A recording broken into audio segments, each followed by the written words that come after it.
Bonjour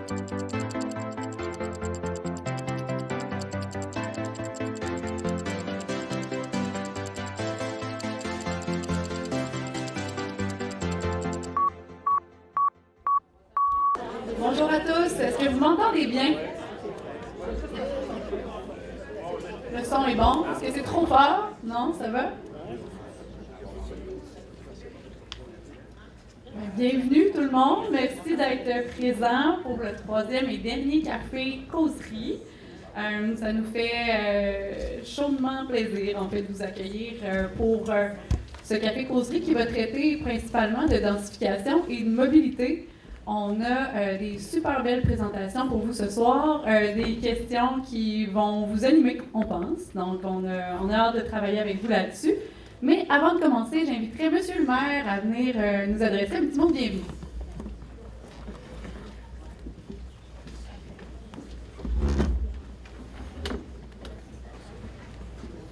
Merci, bonsoir tout le monde. Puis, c'est le fun d'avoir des gens qui sont déjà venus aux deux premières, donc c'est le troisième café causerie.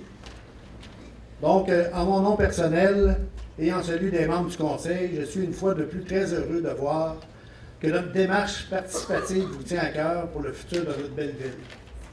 Je suis convaincu que vous apprécierez cette troisième rencontre qui nous sera, une fois de plus, d'une grande utilité. Je remercie l'équipe municipale et ses acolytes qui ont su vous mobiliser dans cette démarche de consultation et qui vous tiendront informés par la suite.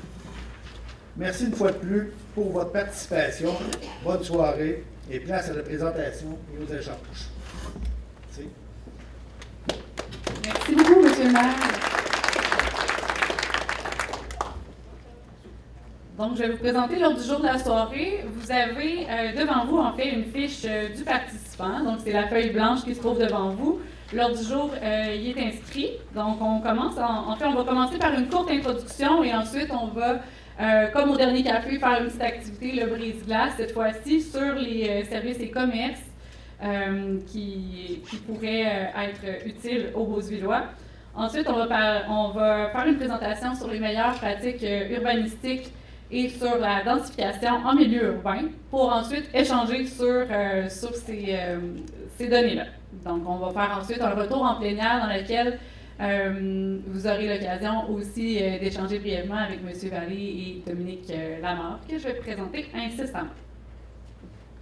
Donc, présentation des intervenants et des animateurs. Donc, quand je vais vous nommer, je vous inviterai à vous lever les personnes concernées. Donc, on a M. Veilleux, évidemment, M. le maire, qui nous a déjà fait le mot de bienvenue.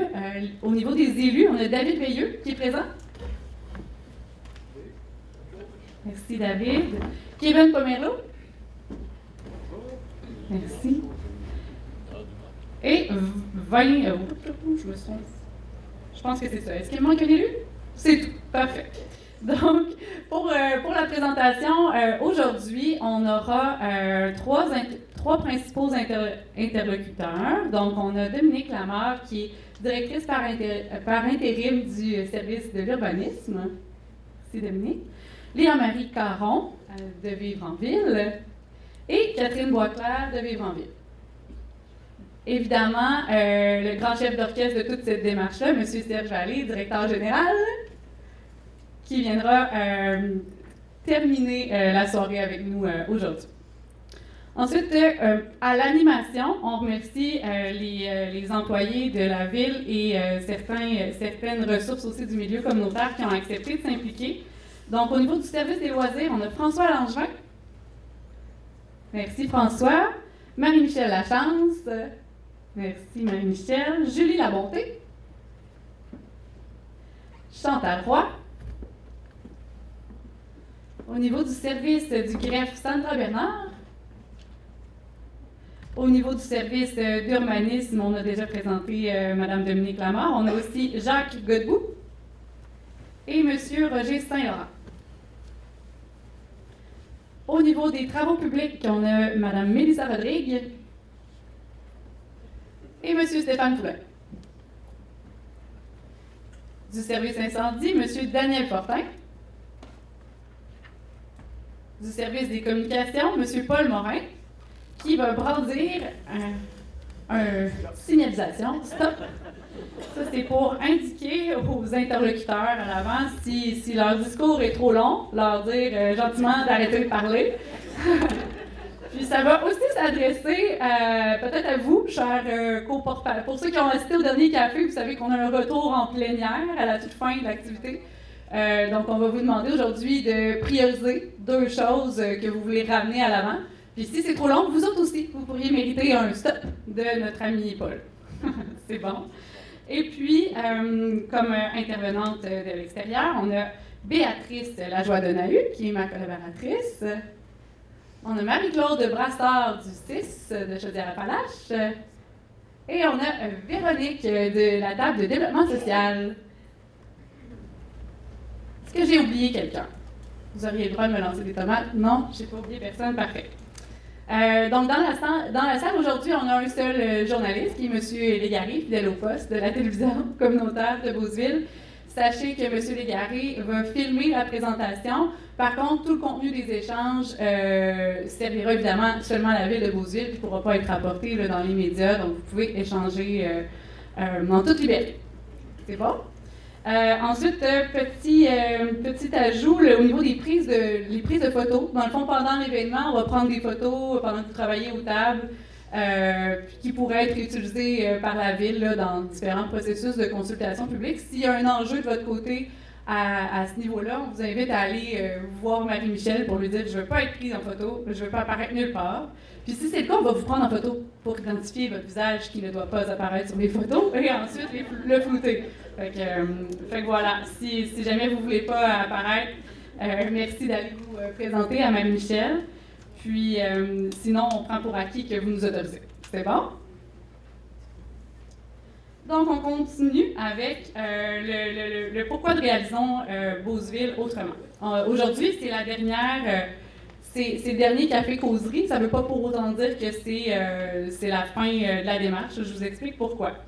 Dans le fond, la démarche nous a vraiment permis d'obtenir le pouls de la population. L'ensemble des employés présents, des élus, nous ont dit que ça permettait vraiment de se décoller le nez du livre, de vous parler comme ça sur les différents enjeux. Parce que, tu sais, quand on travaille dans une municipalité depuis que ça fasse 1 an, 2 ans, 5 ans, 10 ans, ben au final, on a le nez plongé dans nos dossiers, puis on ne l'a peut-être pas, ce pas de recul-là. Puis en échangeant avec vous, ben ça nous permet de l'avoir, puis ça nous permet d'avoir une vision plus éclairée, puis de prendre des meilleures décisions aussi dans votre intérêt. Donc ça, c'est super pertinent déjà, puis on va pouvoir faire un bout de chemin là-dessus quand même pendant un bon bout de temps. Ensuite, bien évidemment, on a reçu un rapport diagnostic de l'organisme Vivre en Ville, mais ça nous permet d'ajouter une couche qualitative à ce rapport-là, qui avait des données super intéressantes, mais de comprendre comment vous les interprétez, bien ça aussi, ça nous aide à prendre de meilleures décisions. Puis, ce que ça va permettre de faire ultimement, dans le fond, c'est de doter la ville d'un plan de développement, ce qui peut se traduire de différentes façons, notamment avec le règlement de zonage, le plan d'urbanisme, qui est documenté, basé sur des faits, puis qui permet au final, dans le fond, de mieux documenter l'ensemble des projets que la ville veut mettre en œuvre, et ultimement, qui permet aussi de faire de meilleures représentations auprès des ministères. Donc, ce que ça veut dire, ça, en gros, c'est que avec des projets qui sont bien documentés, bien réfléchis, bien, on a beaucoup plus de chances d'obtenir des aides financières, de faire des projets qui sont porteurs pour la communauté, puis dont la charge fiscale qui est imposée aux citoyens est moindre. Donc, en gros, la démarche qu'elle va nous avoir permis de faire aussi, c'est de mieux vulgariser certaines pratiques urbanistiques. C'est souvent chinois pour les gens, c'est quoi que ça mange en hiver, un urbanisme, mais au final, les trois rencontres auront servi à mieux vous expliquer la poutine administrative qui peut apparaître vraiment difficile d'approche dans une ville. Puis je pense de vous l'avoir mieux vulgarisé, puis d'entreprendre ce dialogue avec vous, ben c'est fort intéressant. Donc aujourd'hui, on parle, je vais passer en fait rapidement sur les faits saillants du premier puis du deuxième café, parce que c'est un peu ce que je viens de faire là, dans ma très longue introduction. On a évidemment, pendant le premier café, parlé des différentes études qui étaient en cours à Beauceville, puis lors du deuxième café, on a établi qu'il y avait beaucoup d'incertitudes puis de contraintes pour faire de l'aménagement en zone inondable. Toutefois, il y avait quand même des belles possibilités. Vous avez eu l'occasion de nous dire quelles seraient vos priorités à cet effet-là. Aujourd'hui, on veut vraiment explorer les potentiels de nos cœurs urbains. Donc, la thématique aujourd'hui, c'est quel développement pour Beauceville dans les cœurs urbains. Si vous regardez sur vos cartes que vous avez au centre de vos tables, vous avez 2 grandes zones encerclées. Donc, ça va être les secteurs qui vont être prioritaires aujourd'hui pour réfléchir aux besoins en logement, en commerce et en mobilité durable. C'est là que vont se concentrer les interventions de la Ville pour réaliser Beauceville autrement. Puis, on va discuter de cette identification-là aujourd'hui. Donc, avant de plonger dans le cœur du sujet avec les intervenants de Vivre en Ville et avec Madame Lamarre, on veut vous proposer une activité brise-glace qui va vous permettre de faire connaissance avec vos partenaires d'atelier. Donc, ce qu'on souhaite vous demander aujourd'hui, c'est quels seraient les besoins et services qui répondraient aux besoins collectifs des citoyens de Beauceville. On a vu lors du dernier café, suite aux démolitions qui ont suivi les inondations, qu'il y a certains services de proximité qui ont été perdus et qui n'ont pas pu être localisés. On pense au centre de vision de lunetterie, au restaurant, au bar, à l'entreprise de masso-ostéopathie, au carrossier, à certains garages d'essence et de mécanique. Bon, évidemment, ce n'est pas le rôle de la Ville d'agir à titre de promoteur directement. Ce n'est pas la Ville qui va construire ou opérer un dépanneur demain matin. Par contre, la Ville, elle a un pouvoir d'influence sur les commerces qui émergent sur son territoire. La Ville se dote, en fait, de grandes orientations d'aménagement dans lesquelles les interventions qui lui sont prioritaires sont choisies. Puis, par la suite, elle peut mettre en œuvre différentes actions qui visent à soutenir les entreprises et certains projets structurants, notamment en mettant en place une réglementation puis des programmes appropriés. On va voir tout ça un peu plus en détail tantôt. Et dans cette optique-là, dans le contexte post-inondation, puis que la Ville veut se donner des orientations d'aménagement puis influencer ce qui va advenir sur son territoire, on veut savoir ce serait quoi les besoins et services qui répondraient à vos besoins à Beauceville. Donc, on va se donner 10 minutes pour échanger là-dessus. Donc, les animateurs, avant de commencer les échanges, on vous invite à vous trouver un secrétaire et un porte-parole. Et puis, de noter, évidemment, comme on s'est dit un petit peu tantôt, les noms ainsi que les interventions des différents participants. À la fin des discussions, je vais prendre 2 tables au hasard pour nommer une petite chose qui est ressortie et qui était peut-être prioritaire là, pour chacune des tables, mais on ne fera pas un retour en plénière là, spécifiquement sur cette question-là. Je vais partir la minuterie. Je vous avise 2 minutes avant la fin du 10 minutes. Bons échanges! Je vais demander votre attention. Est-ce qu'il y aurait un porte-parole qui serait intéressé peut-être à nous donner certaines pistes d'éléments qui ont été discutés aux tables?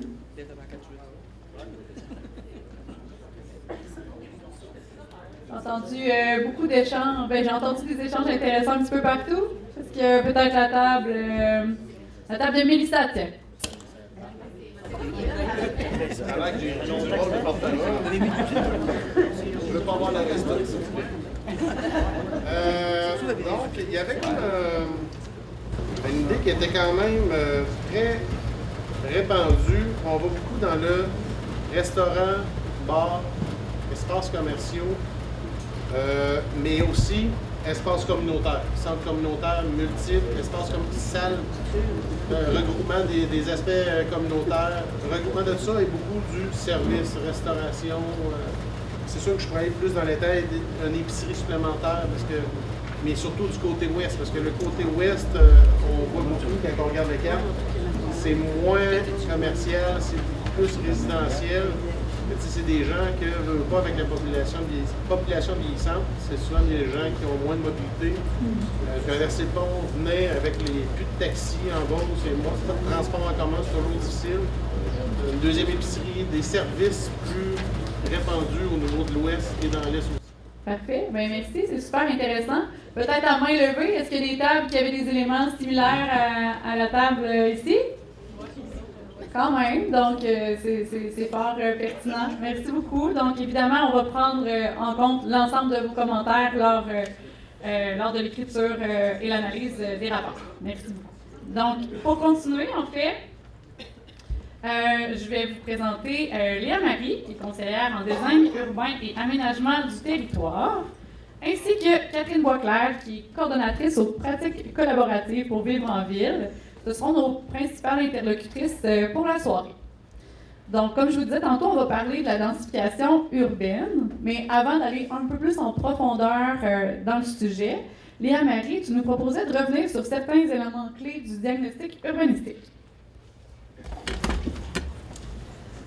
Oui, en fait, parce que pour savoir comment orienter le développement à Beauceville, c'est important de comprendre aujourd'hui, Beauceville, ça ressemble à quoi, qu'est-ce qu'on a, qu'est-ce qui nous manque, pour pouvoir mieux orienter notre développement. Puis donc, pendant le portrait diagnostic qu'on a fait ressortir plusieurs données pour lesquelles je vais vous présenter les faits saillants qui seraient importants de savoir aujourd'hui. Pour ce qui est de l'état de la population à Beauceville, on observe une population qui est assez stable, avec une croissance au ralenti depuis longtemps. La ville a connu une baisse de population de 1,7 % entre 2016 et 2021, mais une hausse de 2 % entre 2021 et 2023. Donc, ça montre une certaine stabilité avec quelques fluctuations au fil du temps. Les projections démographiques laissent entrevoir une stabilité du nombre de ménages pour les 20 prochaines années. Mais c'est une donnée qui est à prendre avec un grain de sel, en fait, parce que si ça ne tient pas en compte la construction de nouveaux logements. Mais effectivement, si on ne construit pas de nouveaux logements, il n'y aura pas une augmentation du nombre de ménages. Mais ce n'est pas nécessairement ce qu'on veut, donc on va en reparler un peu plus loin, mais on veut pouvoir accueillir ces nouveaux ménages-là pour répondre aux besoins de Beauceville. On observe aussi un vieillissement de la population qui est plutôt rapide. En 2021, l'âge moyen était à 44,4 ans et les 65 ans et plus formaient 24 % de la population. En 2041, c'est estimé à l'âge moyen, il sera de 47 ans, puis les 65 ans et plus formeront 28 % de la population. On voit aussi que la composition des ménages a grandement évolué au fil du temps. En 1951, au Québec, là, les ménages faisaient en moyenne 4,6 personnes, alors qu'aujourd'hui, on est à 2,2 personnes par ménage. C'est des données là, pour tout le Québec, mais ça touche aussi Beauceville. Donc, ça nous mène à nous questionner sur le type de logement qu'on a puis qu'on devrait retrouver pour accommoder des ménages qui sont plus petits.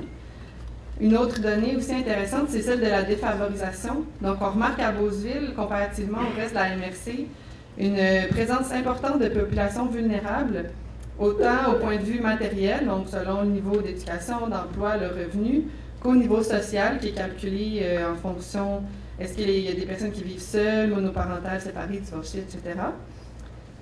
Donc, ça amène des questionnements spécifiques à avoir sur les ressources, le soutien, le logement abordable, etc. Ensuite, pour ce qui est de la situation du bâtiment résidentiel à Beauceville, on peut regarder plus en détail ce qu'on retrouve. On remarque une domination assez importante de la maison individuelle, donc en bleu foncé sur le schéma, à près de 70 %. Mais on remarque aussi une diversité assez intéressante de logements. On a des maisons jumelées, des maisons rangées, des duplex, puis on a presque 16 % d'immeubles multilogements de moins que 5 étages, qui est très bon comparativement au reste de la MRC, là, que c'est 12 %. Puis ça, c'est un avantage pour Beauceville parce que cette diversité-là, c'est une force à préserver dans un contexte où est-ce que la population vieillit, puis il y a des plus petits ménages.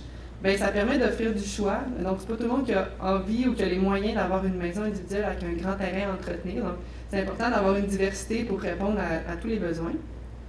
En chiffres, là, rapidement, c'est 2875 logements qu'on avait en 2021 et 70 % des ménages sont propriétaires, comparativement à environ 76 % pour le reste de la MRC.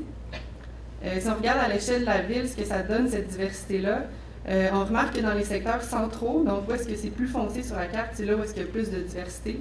En comparaison, le jaune, c'est où est-ce qu'il y a des maisons unifamiliales.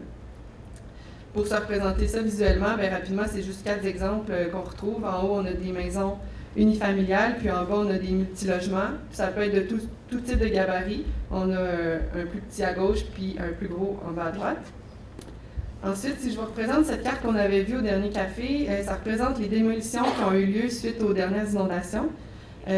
Juste pour les bâtiments résidentiels, c'est environ 80 bâtiments qu'on a perdus suite aux démolitions.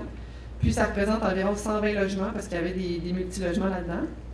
C'est un impact qui est considérable à garder en tête pour le développement du reste de la ville hors zone inondable, parce qu'on a besoin de ces logements-là. Puis comme l'avait dit Serge au dernier café, c'est pas juste parce qu'on veut une entrée de taxe supplémentaire ou qu'on veut devenir une grande ville, mais c'est pour répondre aux besoins de la population, donc pour loger des travailleurs qui viendraient travailler, pour loger les jeunes qui cherchent un premier logement, les personnes aînées qui voudraient avoir un logement plus petit. Donc, c'est important d'avoir cette diversité de logements-là. Ensuite, si on regarde les commerces et activités, on a produit cette carte-là qui représente toutes les activités, comment ils sont répartis dans la ville. En jaune, sur la carte, on a l'habitation. En vert, on a les terrains naturels exploités ou non. En mauve, on a l'industriel. On voit que c'est surtout concentré dans le parc industriel, mais il y en a quand même un peu partout sur le territoire. En bleu, on a l'institutionnel. Puis tout ce qui est rouge, orange, rose, c'est tout ce qui est bureau, commerce, bâtiments mixtes. Puis on voit qu'ils sont surtout concentrés là, dans les secteurs de cœur, est et ouest. Puis il y a d'ailleurs certaines de ces activités-là qui sont en zone inondable. Puis c'est des activités qu'on voudrait avoir à proximité au quotidien. On voudrait quand même être proche pour favoriser une vie dynamique.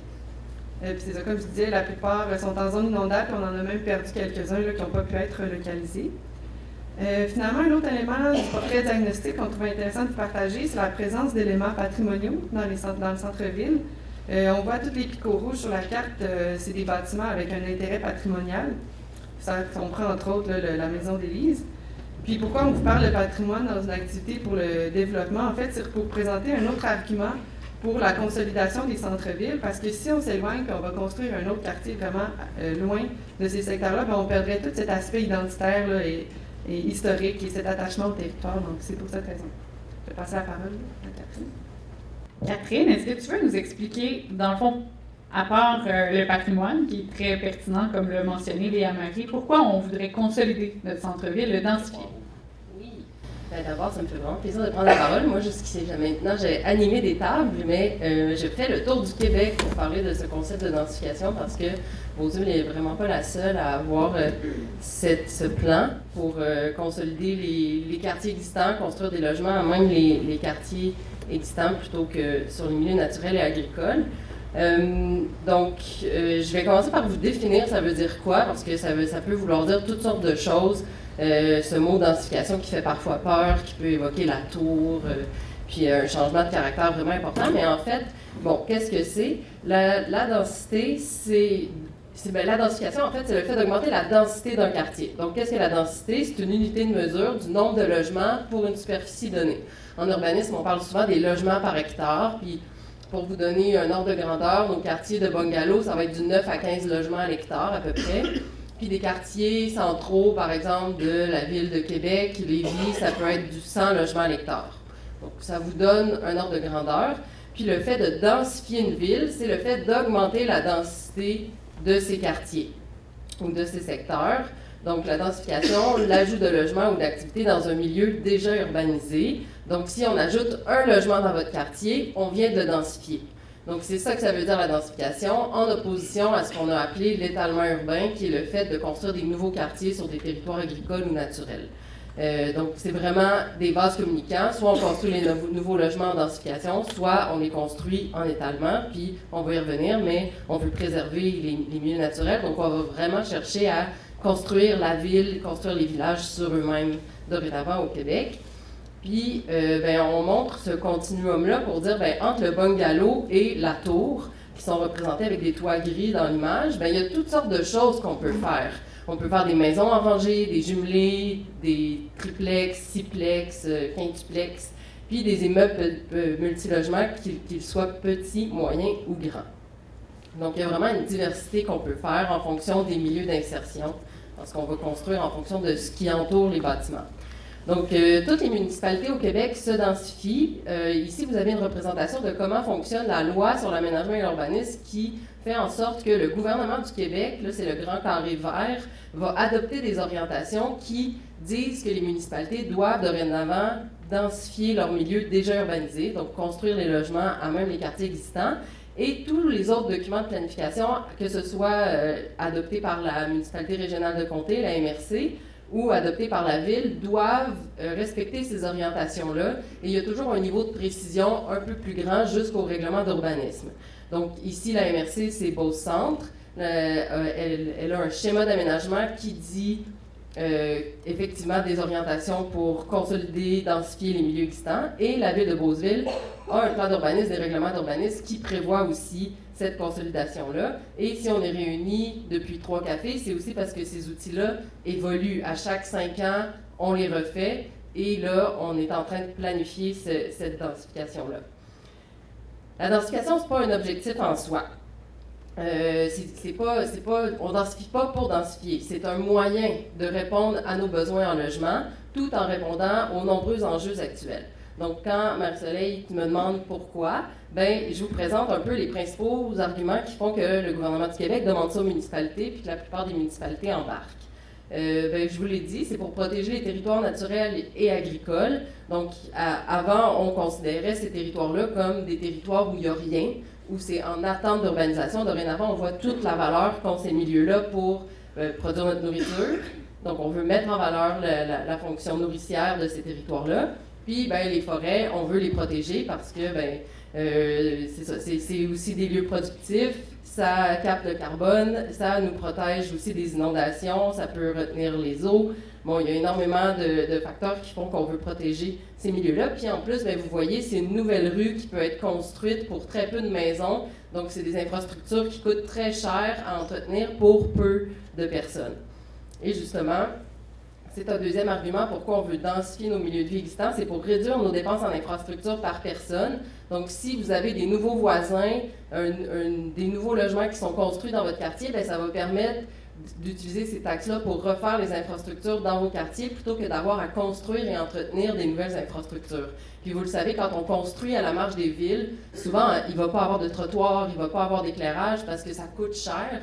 Là, on va se payer collectivement des meilleures infrastructures si on habite dans les quartiers existants. Ça permet aussi de diversifier les types d'habitation disponibles dans nos quartiers. Léa Marie en a parlé, les ménages sont de plus en plus petits. Là, quand on dit ménage, c'est les familles, vous aurez compris, c'est un terme qu'on aime, les urbanistes. Et donc, oui, il y a des familles avec enfants, mais il n'y a pas seulement ça, il y a des gens qui vivent seuls de plus en plus, et il y a des personnes qui vivent à 2, ou il y a des parents qui vivent avec leurs enfants, mais un seul parent, les familles monoparentales, voilà. Puis, on a besoin d'une diversité de logements dans chaque secteur, dans chaque quartier. On peut penser à des personnes qui veulent un logement plus petit, on vieillit, mais on veut rester dans le même quartier, ou des couples qui se séparent, mais qui veulent rester dans le même quartier, proche de l'école, c'est plus pratique, mais on n'a plus le même revenu, on n'a plus les mêmes besoins, donc on veut un plus petit logement. Donc, on valorise de moins en moins l'uniformité dans les quartiers, ce qui a beaucoup été valorisé en urbanisme depuis les années 50. Puis dorénavant, on valorise la diversité, mais on peut faire ça bien en intégrant les différents logements.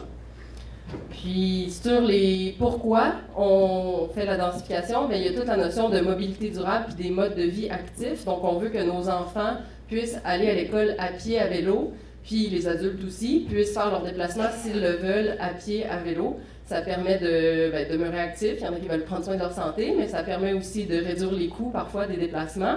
Mais juste pour l'autonomie de nos enfants, c'est vraiment quelque chose qui est valorisant pour eux. Et on le sait, le mode de transport, on va le choisir en fonction de la distance à parcourir.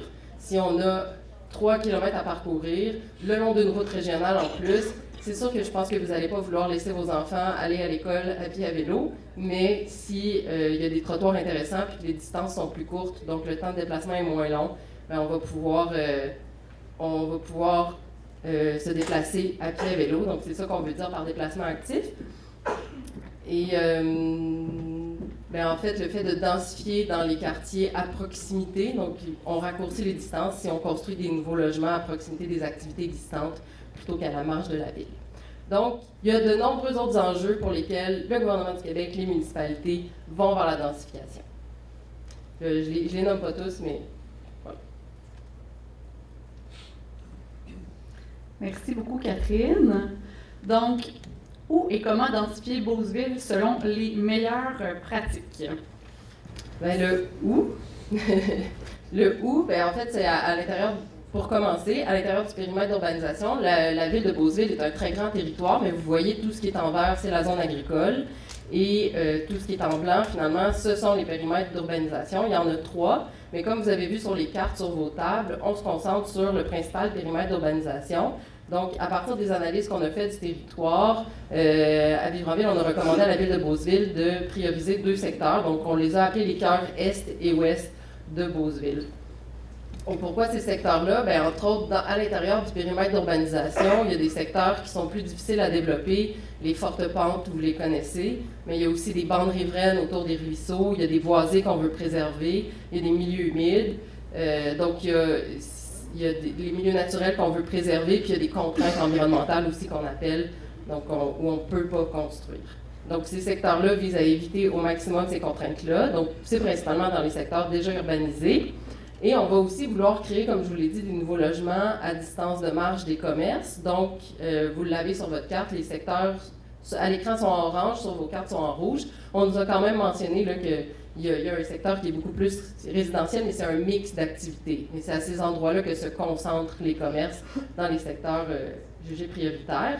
Et c'est aussi là que se concentrent les écoles, la bibliothèque, l'aréna, la piscine et les plateaux sportifs. Et vous avez en jaune une espèce de rayon de marche par le réseau de rue théorique de 5 minutes, juste pour vous montrer à quel point il y a des lieux où, quand on habite là, c'est beaucoup plus facile d'avoir l'option d'utiliser d'autres moyens de transport, puis finalement d'avoir une qualité de vie, parce que c'est quand même agréable d'avoir le choix de se déplacer à pied à vélo. Puis ça fait aussi qu'on rencontre plus nos voisins quand on peut se déplacer comme ça. Puis si on utilise la voiture, ça fait des plus courts déplacements. Excusez, je fais du bruit de bouche dans le micro. Puis, dans le fond, à partir de ces 2 secteurs-là, ça c'est une carte d'une autre municipalité, mais on va identifier, puis on le fait avec la Ville de Beauceville actuellement, des terrains, des bâtiments qui sont soit vacants, soit sous-utilisés pour identifier des sites les plus propices pour construire des nouveaux logements. Donc ça, c'est vraiment un petit village, là, mais on le fait sur le territoire de Beauceville. Et je vous donne ici des exemples de terrains ou de bâtiments sous-utilisés. Puis dorénavant, vous allez peut-être pouvoir voir votre territoire avec vos lunettes d'urbaniste. Mais nous, quand on voit ce genre de choses-là, on voit du potentiel. Donc des terrains vacants, des bâtiments requalifiés, des fois ça peut être les anciens couvents qui sont transformés en logements. Il y a des petits bâtiments d'un seul étage à remplacer ou à recycler. On voit ici un exemple d'un garage, je crois. Quand le garage est en activité, on ne change pas ça, mais des fois, le propriétaire peut être intéressé à vendre, puis on peut permettre d'autres activités en tant que municipalité. Des parcelles sous-utilisées, des fois des terrains doubles que les propriétaires voudraient subdiviser, ou des stationnements de grande surface ou entre 2 bâtiments. Donc, je vous donne quelques exemples de densification. Donc ici, on parle des fois de densification douce ou densification invisible. Vous voyez ici un bâtiment qui a l'air d'une maison, mais qui est un 3 logements finalement. Ça peut être fait d'origine, mais ça peut aussi être subdivisé. On parle aussi de densification discrète. Vous avez ici un exemple d'un 3 logements qui est fait à côté d'une maison qui finalement a un peu le même format. Puis on a gardé un arbre mature en avant, avec aussi un écran végétal sur le côté. Là, vous avez une haie de cèdre et les stationnements sont à l'arrière. Donc le paysage sur rue est assez similaire. Mais on est venu ajouter 2 logements parce qu'avant c'était une maison qui était là. Et ici, vous avez un exemple de densification marquante. Donc, c'est vraiment un cocktail de solutions. Les municipalités vont souvent faire les 3 à la fois, la densification douce, discrète, marquante. Alors, vous avez un ancien espace gazonné entre une grande surface, un bloc, puis on est venu sûrement subdiviser et permettre la construction d'un 4 étages avec un rez-de-chaussée commercial.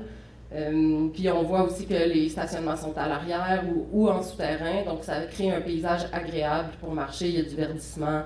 Donc, je vous fais remarquer différents détails de comment on peut bien intégrer la densification.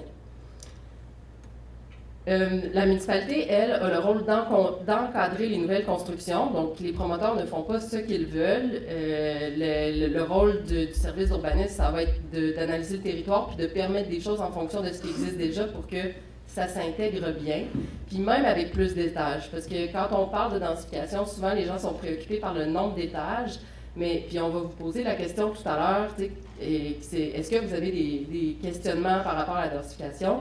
Nous, ce qu'on entend souvent, c'est « Ah, il y a trop d'étages ». Oui, mais c'est quoi le problème derrière le nombre d'étages? Puis souvent, ce qu'on entend, ce qu'il y a derrière la préoccupation du nombre d'étages, ça va être que les gens sont préoccupés de perdre certaines vues. Il y a l'enjeu de l'intimité, de l'ensoleillement, du caractère du quartier, aussi la notion de « Est-ce que ma maison va changer de valeur ?» toute la question de la tranquillité ou de la transformation du voisinage aussi. Tu sais, on est dans un quartier de maison, il y a des logements qui se construisent.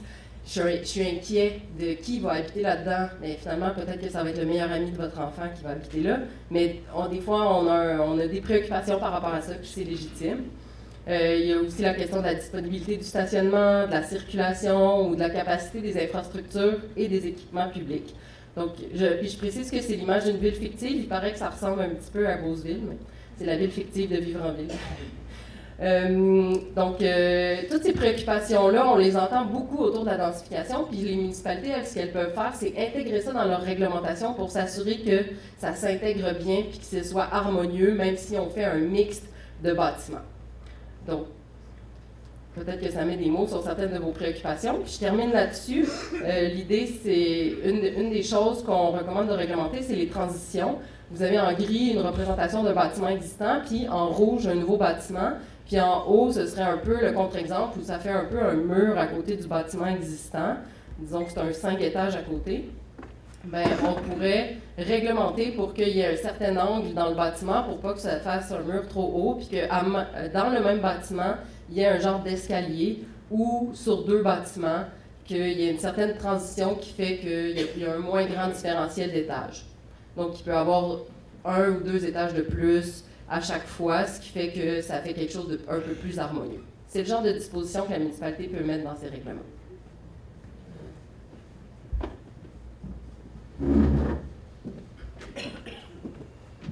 Merci beaucoup, Catherine. Merci aussi, Léa-Marie, pour la présentation qui précédait. Donc, pour poursuivre, en fait, Mme Dominique Lamarre, qui est directrice par intérim du service de l'urbanisme, va venir nous expliquer comment tout ça peut se traduire exactement à Beauceville. Dominique, je te laisse la parole. Merci, Marie-Soleil. Donc, au niveau de la ville, notre principal pouvoir pour densifier, c'est de modifier notre réglementation. Donc, depuis quelques années, on la modifie. C'est un processus en continu, donc depuis 2019 et récemment encore, on fait des modifications à nos règlements d'urbanisme.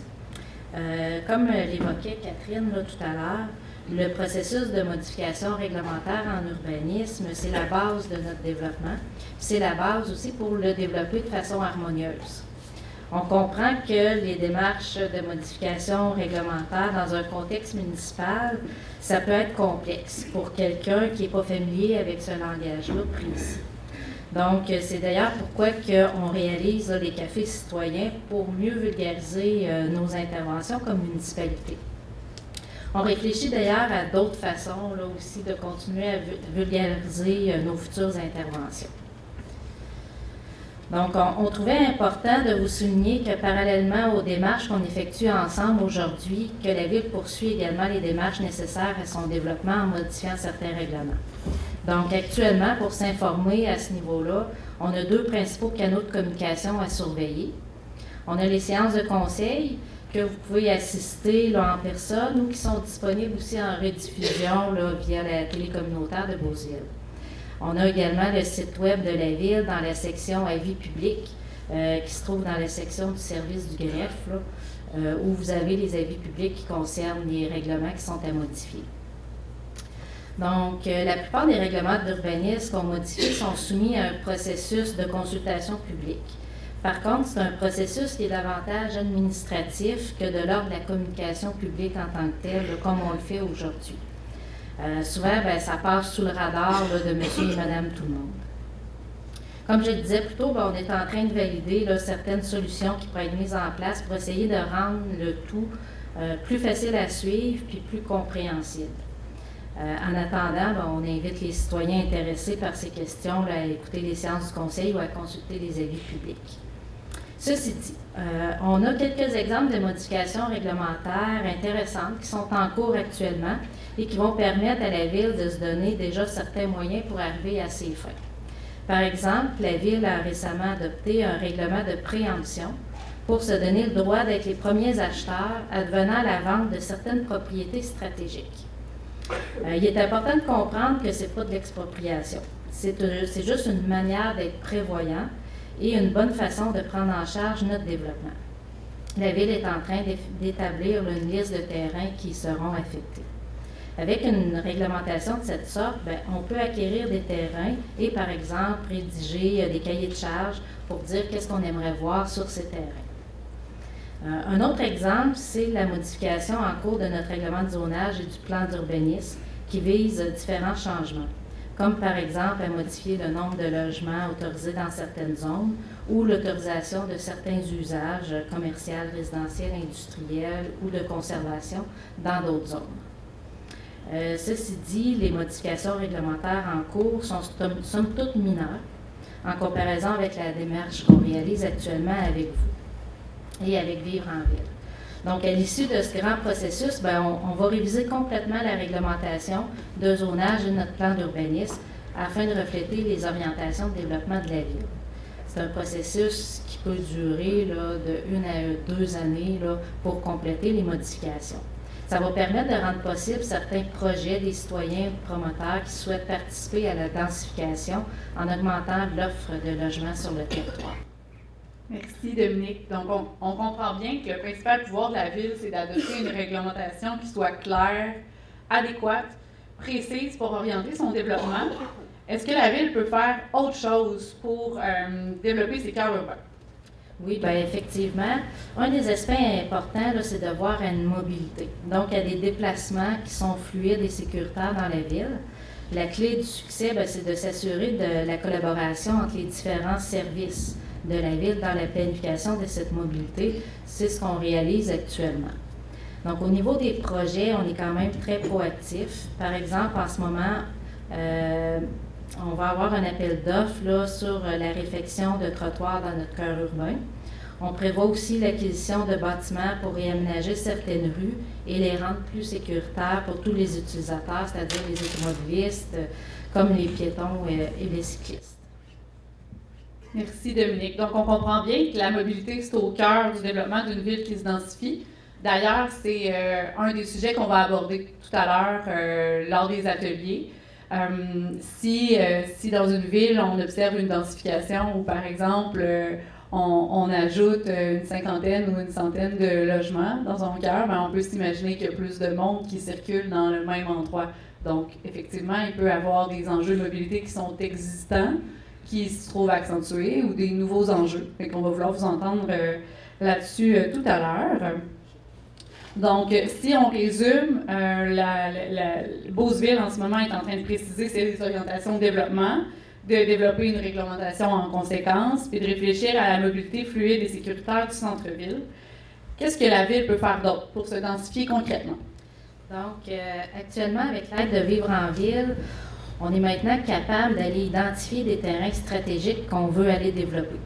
Donc, malgré le fait que parfois, on pense qu'il n'y a plus de place nulle part pour densifier, on a pu identifier des terrains concrètement sur notre territoire où il y a un potentiel de densification. Donc, on est en train de travailler sur une carte comme celle que vous voyez à l'écran. Celle à l'écran, c'est un exemple qui provient d'une autre MRC. Ces cartes-là vont nous outiller pour identifier les sites potentiels et entreprendre les démarches nécessaires auprès des propriétaires concernés. Ça va aussi orienter le processus réglementaire, comme on l'a expliqué plus tôt. Merci, Dominique. Est-ce qu'il y a des projets concrets en densification qui sont prévus? Donc, oui, effectivement. En densification, on peut vous présenter le projet du Motel Royal où les propriétaires veulent faire un agrandissement en hauteur qui permettrait de créer 14 nouveaux logements. Donc, c'est un projet qui est quand même complexe car il correspond, oui, aux notions de densification qu'on vient de vous présenter, mais il est aussi situé en zone inondable. Donc, comme on vous l'avait expliqué lors du café du mois passé, les bâtiments existants dans cette zone peuvent subir des modifications à la condition de respecter un nombre quand même considérable de règles. Donc là, sans rentrer dans les détails, vous pouvez quand même remarquer sur l'image projetée que le premier plancher est surélevé, ce qui est une des mesures d'immunisation obligatoires. Les propriétaires proposent un agrandissement cohérent avec les enjeux associés à la proximité de la rivière. On est très content de vous montrer la vision des promoteurs par rapport à ce bâtiment, étant donné les nombreux commentaires attendus à ce sujet depuis le début des consultations et avant celle-ci. Donc, au final, c'est un projet qui répond aux opportunités que la Ville peut soutenir, tant en réaménagement en zone inondable qu'en densification. C'était donc très pertinent à vous présenter ce soir. Puis on remercie d'ailleurs les propriétaires gestion CD Bolduc de nous avoir autorisés à dévoiler leur projet publiquement ce soir. Là, c'est tout frais sorti des cartons. Là, on l'a reçu il y a quelques jours seulement.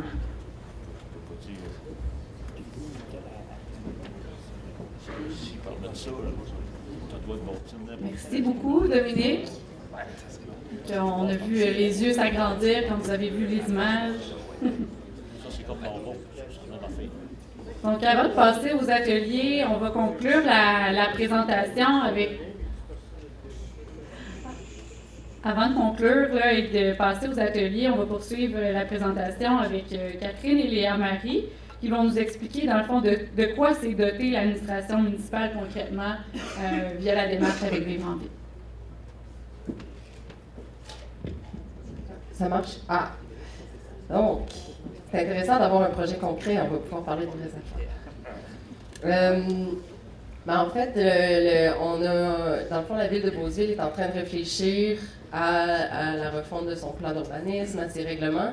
Puis nous, on l'accompagne dans différentes étapes. Ça, c'est un processus avec lequel on travaille avec plusieurs municipalités. À ce stade-ci, on est surtout à l'étape du diagnostic et de la vision. Et les cafés-causeries alimentent finalement le diagnostic et cette vision-là du devenir. Donc, c'est vraiment toutes les données qui sont récoltées, les synthèses qui sont faites alimentent ça. Et nous, on va déposer prochainement un projet urbanistique, c'est ça qu'on appelle. Et Léa Marie va vous montrer un peu des exemples de qu'est-ce que ça peut être.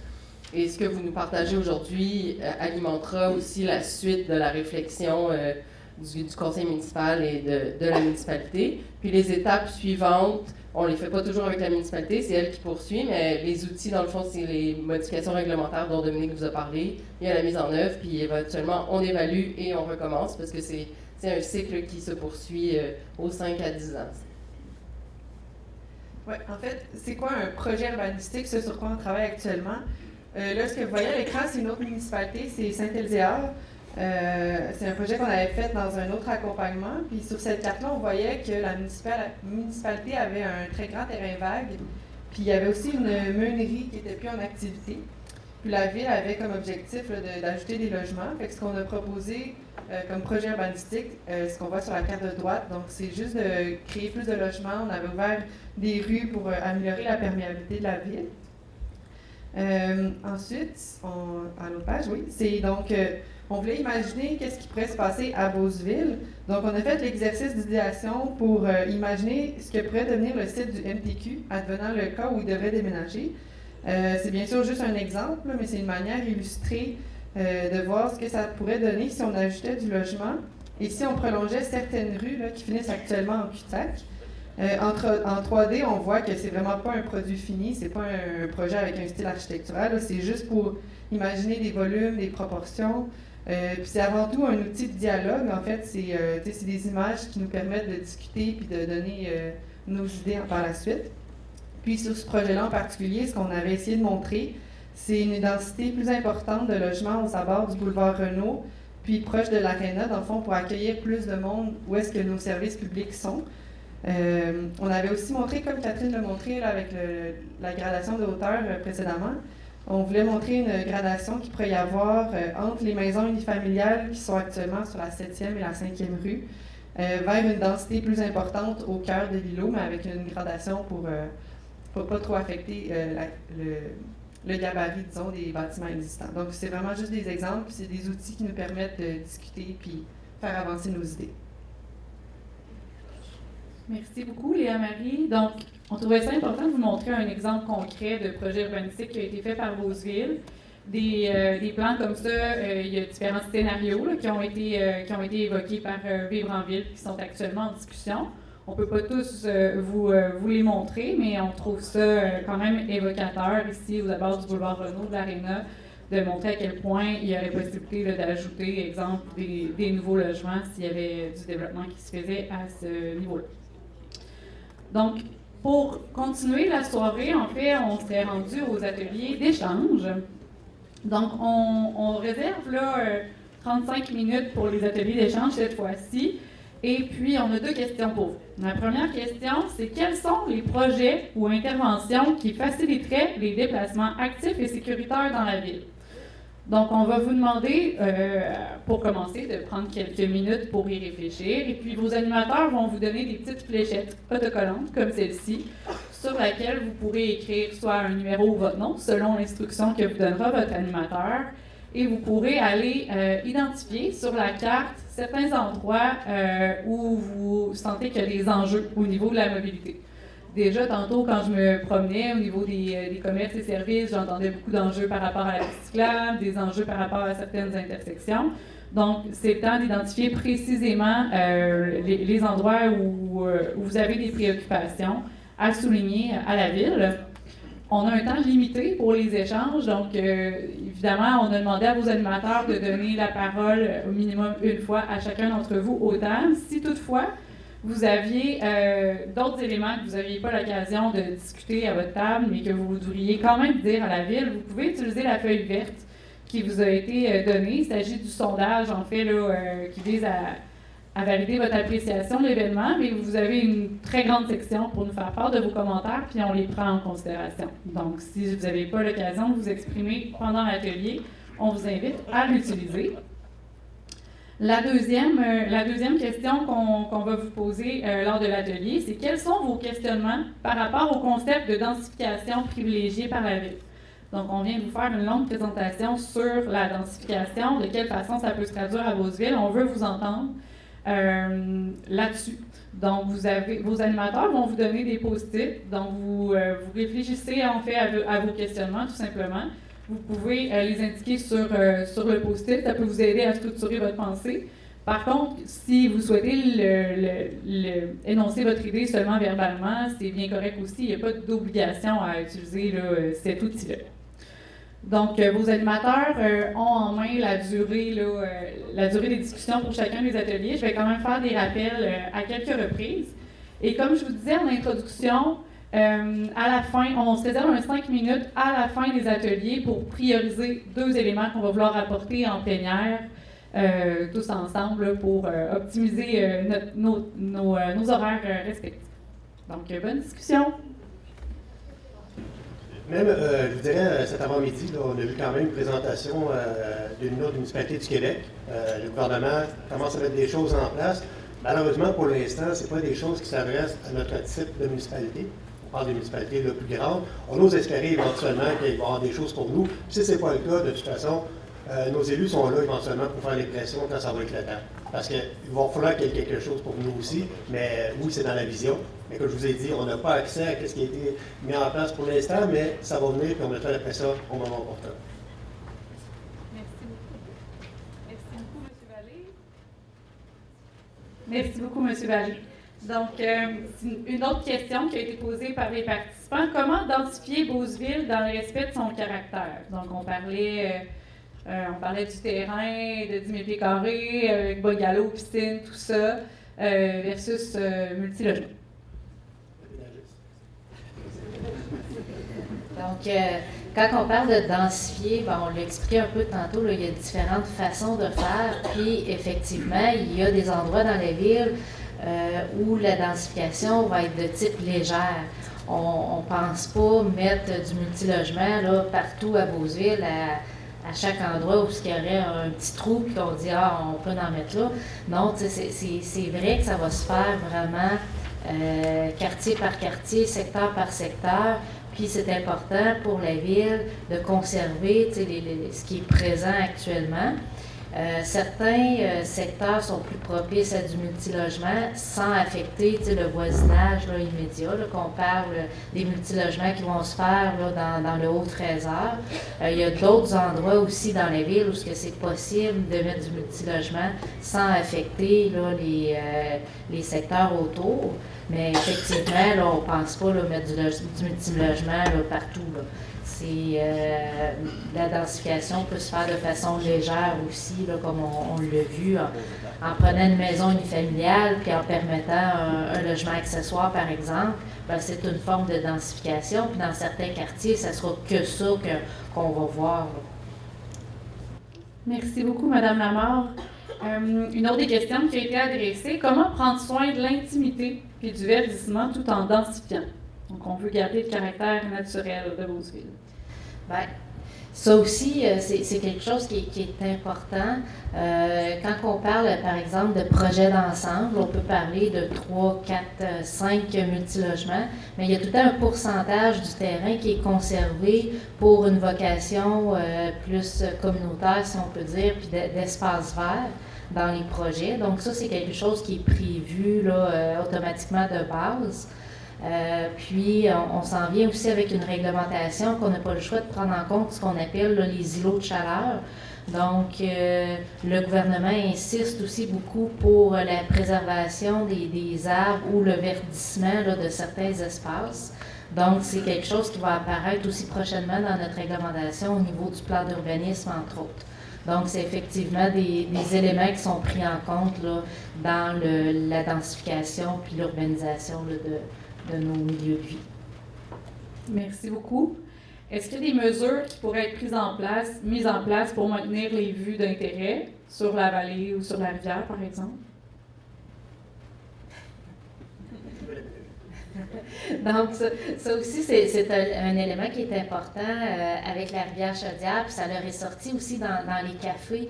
On sait que la vue sur la rivière, c'est un attrait pour les citoyens à Beauceville. Donc, effectivement, il ne faut pas s'arranger là, pour ne plus la voir, la rivière. Donc, oui, c'est quelque chose qui est pris en compte. On peut voir comme un bénéfice dans ce sens-là les endroits où c'est pas possible de construire sur le bord de la rivière. Donc, on va avoir des espaces dégagés qui éventuellement aussi vont être aménagés soit en parc ou soit pour des accès là, à la rivière. Donc, c'est vraiment quelque chose là, qui, effectivement, là, qui va être pris en compte là, de conserver les vues. Oui. Juste pour compléter, souvent, quand on construit, il n'y avait pas de bâtiment, il y en a un, c'est sûr que ça va changer le paysage que vous avez depuis votre maison. Nous, ce qu'on recommande aux municipalités, c'est d'identifier des vues d'intérêt à partir de lieux publics, à partir d'endroits que la majorité des gens ont accès. Donc, l'idée, c'est pas de préserver la vue de tout un chacun, parce qu'on a besoin de logements pour loger vos enfants qui vont quitter le nid familial un jour, nos aînés, l'éducatrice de vos enfants. Donc, on a besoin de logements. Donc, ça va changer votre paysage. Ça, il ne faut pas se le cacher. Puis ça peut être un irritant, oui, individuel, mais collectivement, bien, on essaie de préserver des vues. Et donc, à partir d'un parc, à partir d'une route paysagère, donc il y a vraiment des manières d'identifier ces vues-là avec des portraits, des diagnostics du paysage, entre autres des vues patrimoniales. Donc, c'est plus dans ce sens-là qu'on va préserver les vues, mais ça va modifier le paysage. Puis là, je parle de manière théorique parce que, comme je vous ai dit, je fais le tour du Québec sur ces questions-là, donc ça revient souvent à la question des vues depuis ma maison, depuis mon balcon. Oui, ça change, ça transforme. Merci beaucoup. Peut-être le son. Merci. Ensuite, une autre des questions qui a été posée, bien, comment bien intégrer les bâtiments de grande envergure dans un paysage comme celui de Beauceville? On l'a abordé un petit peu dans vos interventions précédentes. Auriez-vous des choses à ajouter par rapport à ça? Oui. Je veux juste mentionner que des fois, on voit le bâtiment, puis on dit faut pas qu'un bâtiment nuise aux maisons. Je ne sais pas si vous voyez à quel point on ne parle pas d'humains là-dedans. Mais c'est des humains qui vont habiter dans ces logements-là, puis ça se peut qu'il n'y ait pas besoin de plus grand, puis que ce soit quand même des bonnes personnes. J'aimerais juste le mentionner parce que aujourd'hui encore, là, je me suis prononcée sur un dossier à Saint-Maurice, dans le coin de Trois-Rivières, puis il y a une citoyenne qui dit « Les blocs dérangent les maisons ». OK. Je comprends que ça fait réagir quand le paysage se transforme puis qu'on veut le respect du caractère du quartier, mais le respect du caractère, ça se passe par la marge avant, par le verdissement, par les matériaux. Mais je le sais qu'on a toute une perception assez négative du multilogement. J'ai moi-même grandi dans un bungalow, mais le Québec change, nos modes d'habiter changent. Puis c'est pas parce qu'on habite dans un logement qu'on est un mauvais voisin. Je pense que vous allez vous faire des nouveaux amis même. Donc je voulais juste relativiser le fait de protéger les quartiers de maison. Là. On n'est pas en train de parler de gens, puis ce qu'on veut, c'est une communauté vivante. T'sais. C'est qui on? Ce qu'on veut, c'est qui on? Ce qu'on veut, c'est qui on? C'est une bonne question, ça. À partir de où je parle, moi, c'est ça? Dans le fond, moi, je suis urbaniste, puis je donne de la formation à l'échelle du Québec aux professionnels, aux groupes citoyens, aux promoteurs. Fait que quand je dis on, c'est un peu comme nous, comme collectivité québécoise. Qu'est-ce qu'on veut? C'est des amis.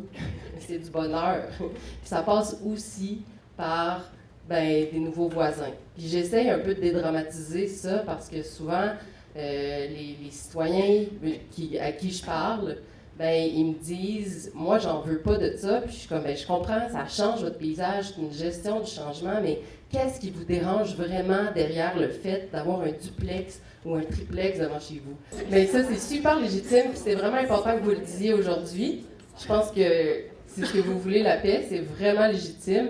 Puis j'ai bon espoir que les règlements d'urbanisme puissent faire en sorte qu'il y ait une intégration des bâtiments. Mais je pense que c'est important que vous le disiez aujourd'hui, là, que c'est quelque chose qui vous tient à cœur et que vous voulez maintenir.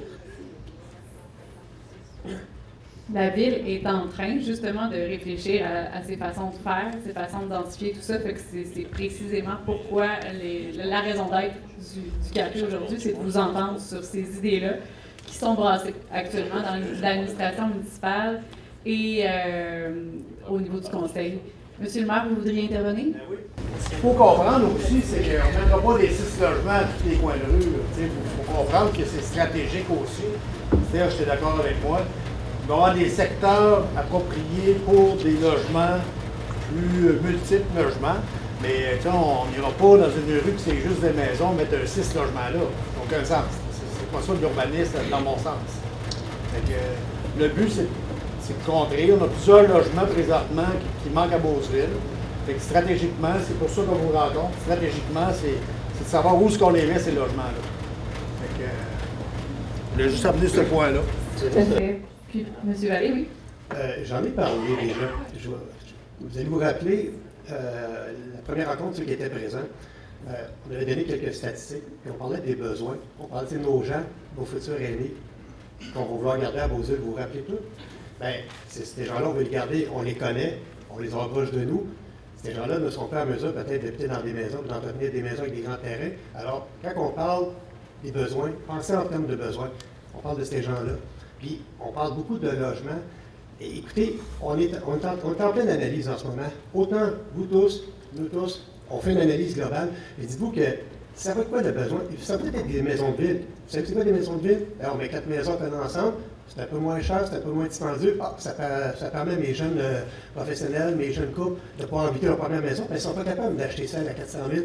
C'est toutes des choses comme ça qu'on va devoir penser. Alors, tu sais, prenons le temps, puis analysons nos besoins de notre population. Oui, on va fournir du monde parce qu'on a besoin du monde. Vous vous rappelez, le futur professeur qui va enseigner à nos enfants, on voulait trouver une place, j'avais parlé de ça. Mais pour le reste, c'est à nous aussi qu'il faut penser. Bientôt, il y a des gens ici qui vont me dire, M. Vallée, je suis capable de ma maison, tu sais, puis il nous manque des endroits où on voudrait être bien. Parfait, oui, on va développer quelque chose dans ce secteur-là. Vous allez être bien, vous allez être tranquille, tu sais. C'est pour nous. Dites-vous toujours ça, c'est pour nous tous qu'est-ce qu'on va faire. C'est bon? Merci beaucoup. Une des idées qui a été évoquée tout à l'heure, c'est l'idée d'avoir des lieux de rassemblement ou des espaces communs quand on parle de multilogement. Est-ce que c'est quelque chose qui a été réfléchi par la Ville à ce stade-ci? J'ai noté la question, puis c'était en général dans la ville. Est-ce qu'il y a des espaces publics? Je pense, je me permets de te reprendre, Catherine. Je crois que c'était vraiment dans un contexte de multilogement, que les gens, de densification, pour que les gens qui habitent ces nouveaux espaces-là, ces nouveaux quartiers-là, aient un espace de verdure disponible, étant donné qu'ils n'ont pas leur propre terrain, leur propre espace vert. Est-ce que j'ai bien compris que c'était la table au fond? Oui. Il y a eu les deux interventions. Il y en a eu deux différentes. Là. Une qui parlait peut-être plus là, d'espace commun ou d'espace peut-être commercial ou communautaire là, au niveau mettons, du rez-de-chaussée, avec des logements en haut. Puis, il y avait l'intervention, effectivement, là, de petits parcs ou de petits lieux là, de rassemblement. Donc, oui, nous autres, on le regarde aux deux niveaux, là, au niveau de la ville. On a nos espaces là, de parcs, nos espaces sportifs, de rassemblement qu'on veut améliorer, bonifier. Puis, on a aussi des petits lieux communs, là, plus près des citoyens aussi, qui est important là, de mettre en place, surtout dans des projets où on prévoit, mettons, plusieurs immeubles dans un secteur ou quoi que ce soit. Donc, c'est effectivement quelque chose d'intéressant puis que je pense que les gens veulent voir. Donc oui, c'est des éléments là, qui sont discutés avec d'éventuels là, promoteurs, là, effectivement. Parfait. Merci beaucoup pour ton intervention, Dominique.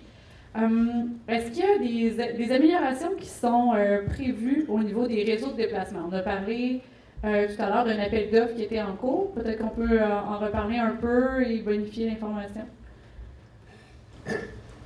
C'est certain qu'actuellement, je dirais que vos élus municipaux sont arrêtés là-dessus. On a commencé à regarder parce que c'est beau, là, et on a parlé beaucoup là, du secteur inondable, mais même à l'extérieur du secteur inondable, vous l'avez tout dit, on a des coins de rue très serrés, il y a des endroits où les structures, vous savez que c'est passé à l'arrière de l'hôtel de ville, se sont fragilisées, mais c'est toutes des choses qui sont regardées actuellement, je peux vous le dire, par vos élus, et toute l'information qu'on ramasse, je vais leur dire tantôt, c'est en fonction de ça. Mais c'est certain, oui, qu'on va commencer à regarder, puis de toute façon, on donnait l'exemple de la 9e. La 9e risque d'être un peu plus passante éventuellement. Bien, il va falloir que ça soit quand même fluide, parce que c'est serré à des places, mais je peux vous le dire, ils sont arrêtés là-dessus, puis ils réfléchissent déjà à cette problématique-là. Merci beaucoup. Une autre des questions qui a été évoquée, est-ce que c'est possible de transférer le réseau d'Hydro-Québec en arrière-l'eau? Donc, on parlait d'une rue spécifique, si j'ai bien compris. C'est ce genre de choses sur lesquelles la Ville peut intervenir? La demande de vos élus ont été faite à l'administration municipale. On a commencé à discuter des poteaux en plein milieu du chemin il n'y a pas longtemps, donc oui, c'est sur la table. Merci beaucoup.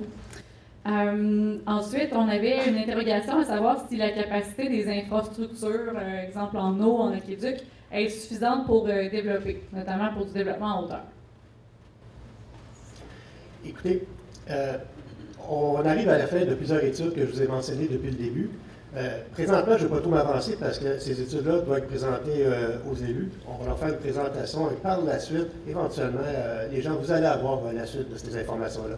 Mais je me dois avant tout de présenter aux membres de mon conseil tout ce qui est ressorti, c'est normal, c'est nos décideurs. On les avait mis là pour qu'ils prennent des décisions pour nous. Mais éventuellement, oui, on va aller, vous allez avoir des informations là-dessus. Parfait. Puis, dernière question, est-ce qu'il est prévu de permettre des mini-maisons à Beauceville? Bien, c'est quelque chose qu'on entend de plus en plus parler. Donc, effectivement, quand on va faire notre processus de refonte réglementaire, c'est certain que ça va être discuté parce que c'est quelque chose qu'on entend. Donc, dans ce processus-là de refonte, il va y avoir des consultations publiques aussi qui vont avoir lieu. Donc, c'est sûr que ce sujet-là là, va être en discussion. Donc, je ne peux pas vous dire pour l'instant là, si oui, puis à quel endroit, etc., mais ça va être discuté très certainement. Merci beaucoup à vous trois pour vos belles vos réponses à ces interrogations-là, ces questionnements-là. Ça conclut en fait le retour de la plénière. J'inviterai M. Vallée à venir vous adresser un petit mot de la fin pour la soirée et ce dernier café cause.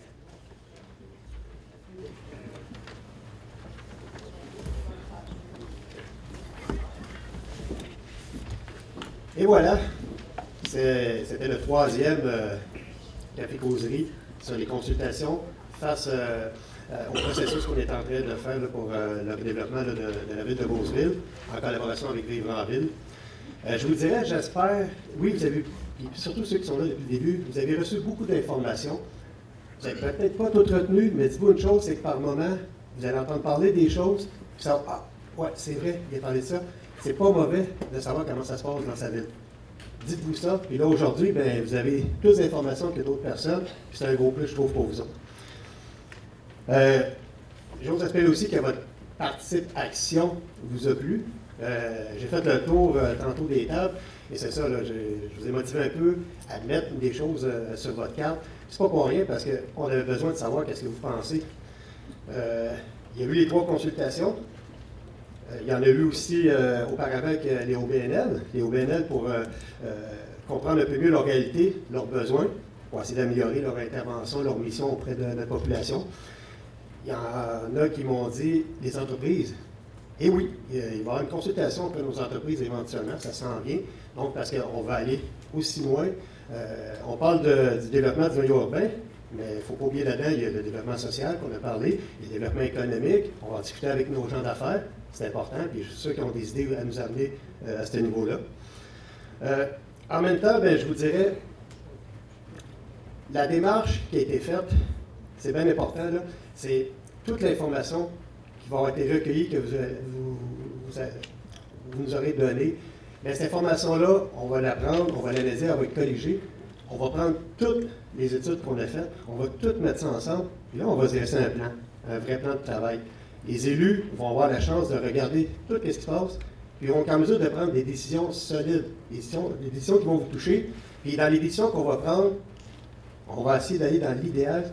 Les gens, c'est ça, leur vision, c'est ça qu'on est en mesure de faire. Voici nos capacités, bien, prenons cette direction. Les élus, leur travail, c'est de nous donner une direction aux employés municipaux, et là, après ça, bien, on avance. Puis moi, j'ose espérer que quand on va faire ce plan-là, quand on va commencer à mettre ces actions-là en place, que vous allez vous reconnaître là-dedans. C'est pour ça que je suis heureux. J'avais envie qu'il y ait beaucoup de monde dans les 3. Il y a eu beaucoup de monde. J'ai eu plus de monde que je pensais, puis ça fait mon affaire, parce que je veux que la population se reconnaisse dans les choses qui vont être faites dans les prochaines années à Beauceville. C'est important. Puis vous avez noté des points qui vous inquiétaient. On va en tenir compte. Parce que si on n'en tient pas compte, vous allez être déçus, peut-être que vous ne vous reconnaîtrez pas. Alors, c'est important aussi pour nous autres. Il y a des choses qu'on doit faire des fois qu'on n'a pas le choix parce que notre système nous permet seulement de faire ça. On va l'expliquer. Sachez qu'on va l'expliquer, puis on va vous en donner de l'information.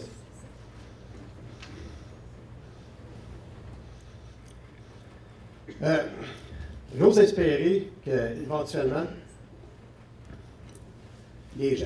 on va continuer dans ce parcours-là. Les consultations publiques, c'est devient de plus en plus populaire au Québec, dans les villes. Le ministère des Affaires municipales nous encourage à faire ce travail-là, parce que c'est important, ça nous permet de vous passer de l'information et ça nous permet de prendre le pouls. C'est important ce coup-là, parce que moi j'avais expérience au départ, puis je pense que mes élus aussi pensaient la même chose que moi, puis les employés, parce que on s'entend, on a eu la chance, vous avez eu la chance de travailler avec des élus puis des employés, que la plupart vous ne connaissiez même pas. Donc, moi, qu'est-ce que j'avais expérience, c'est qu'on connecte avec nos gens. On apprend à connaître nos gens. Il y en a ici qui me connaissaient, mais il y en a, je pense, qui ne me connaissaient pas, même si ça fait 3 ans que je suis là. Alors, on apprend à se connaître. Vous avez appris à connaître certains de vos employés, vous avez vu, ils sont compétents, ils sont dévoués, ils veulent que les choses avancent. Vous avez aussi connecté avec certains élus durant les trois soirées, les 3 causeries. Alors, j'ose espérer qu'on va poursuivre là-dedans. Puis, on ne gênera pas, quand ça va être le temps de consulter, on va consulter. Parce que c'est votre ville, je le rappelle toujours.